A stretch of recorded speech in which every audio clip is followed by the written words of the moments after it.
President Trump is knowingly going into a hostile environment on this very network, on CNN, with debate moderators who have made their opinions about him very well known over the past 8 years and their biased coverage of him. My colleagues, Jake Tapper and Dana Bash, have acquitted themselves as professionals as they have covered campaigns and interviewed candidates from all sides of the aisle. I'll also say that if you talk to analysts of debates previous, that if you're attacking the moderators, you're usually losing. Now you have people like Doug Burgum coming out and saying, well, President Biden's very accomplished, trying to set expectations in a different place. What do you expect from Joe Biden?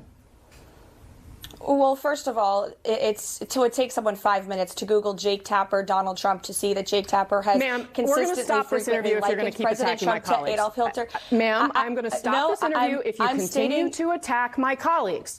I would like to talk about Joe Biden and Donald Trump, who you work for. Yes. If you are here to speak on his behalf, I am willing to have this conversation. I am stating facts that your colleagues have stated in the past. Okay. Now, I'm sorry, guys. We're going to come back out to the panel. Caroline, thank you very much for your time. You are welcome to come back at any point. She is welcome.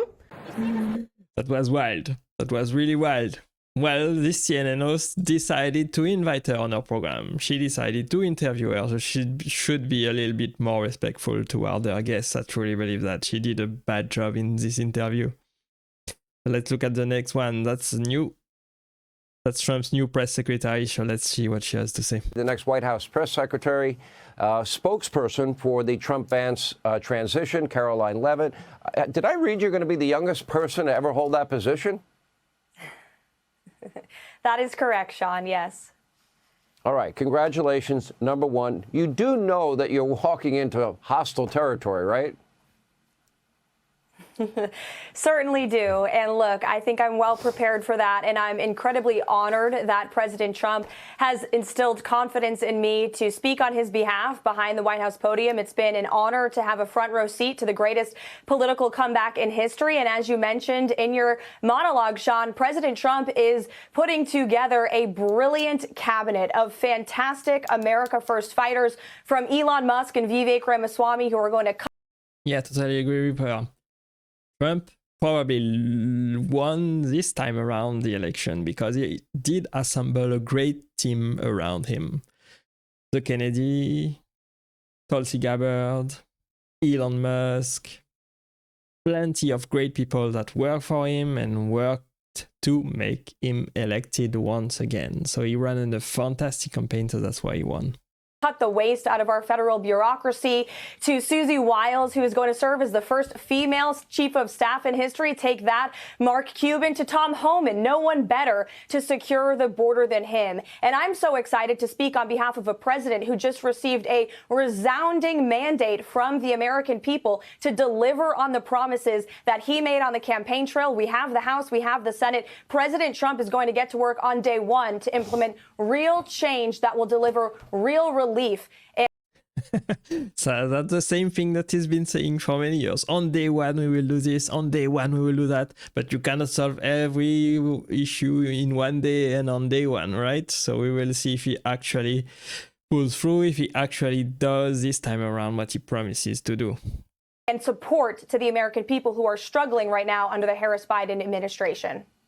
With the death of legacy media, and I define that by three major networks, every major newspaper, New York Times, Washington Post, LA Times, USA Today, all against the president, NBC, ABC, CBS, all these liberal cable channels, every late night comedy show, with the exception of Greg Gutfeld, the only one that is funny and has ratings. And I put it all together, and I thought that Ari Fleischer, former White House press secretary himself, had a great idea. Why don't you push the old legacy media that nobody is really listening to anyway, and why don't you put new media in the front of the room?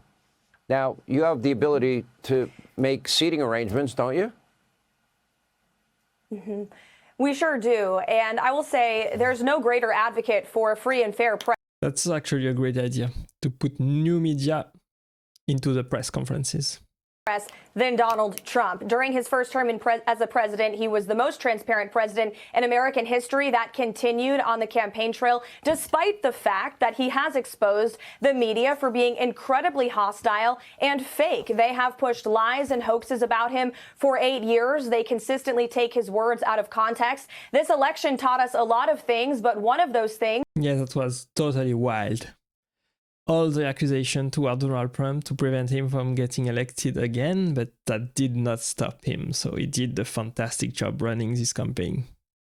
Is that the American people are no longer buying the lies from the legacy media, and Americans are digesting their news in various different forms. We saw President Trump own that lane on the campaign trail, sitting down with the #1 podcast in this world and ratings bonanza every time he did it. That's how Americans are consuming their news these days. So we will certainly look at options on how to respect the tradition of the White House while also ensuring that press briefing room reflects the media habits of the American people today. And just like we did on the campaign trail, President Trump is serving the American people, and we want to make sure we are...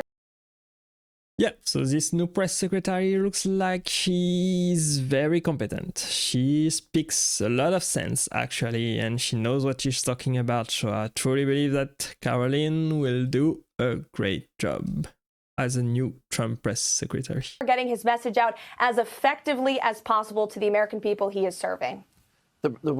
Under Trump's first term, the role of press secretary, I think, changed somewhat dramatically in as much as nobody speaks to the press about Donald Trump better than Donald Trump. So it's a tough position that you're being put in. That's right. Have you given thought as to whether or not there'll be daily White House briefings or occasional White House briefings or on an as-needed basis? Have you thought about that at all? Mm-hmm. That's certainly something I'll discuss with President Trump. Ultimately, he is the decision maker. As you know, that was the way in his first White House. It was the way on our campaign, and I will defer to him. But like I said as well, in his first term, he was the most transparent president in history. He often brought the press into the Oval Office when he was signing bills. He did Rose Garden press conferences. In fact, during the COVID pandemic, President Trump briefed the press in the James S. Brady briefing room 72 days in a row. I know a lot of the fake news reporters will tell you behind the scenes, Sean, they miss that transparency and that access to the leader of the free world. And I know President Trump will provide that to them again. Yeah, we will see. We will actually see if he actually does that in the next couple of years.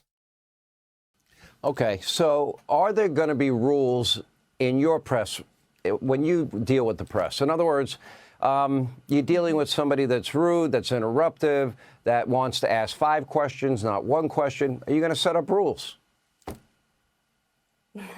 Well, we hope there will be decorum, certainly, and we will try to instill that. But we're not shy of the hostile media. We've dealt with that now in the campaign for the last year. Nobody does it better than President Trump. And again, it's our goal to get our message, his America First message, and the historic policies that he will be delivering upon in the most effective way to the American people. That may include bringing different voices into the press briefing room. That may include some different rules. We are looking at those options, and ultimately it's about serving the American people and getting...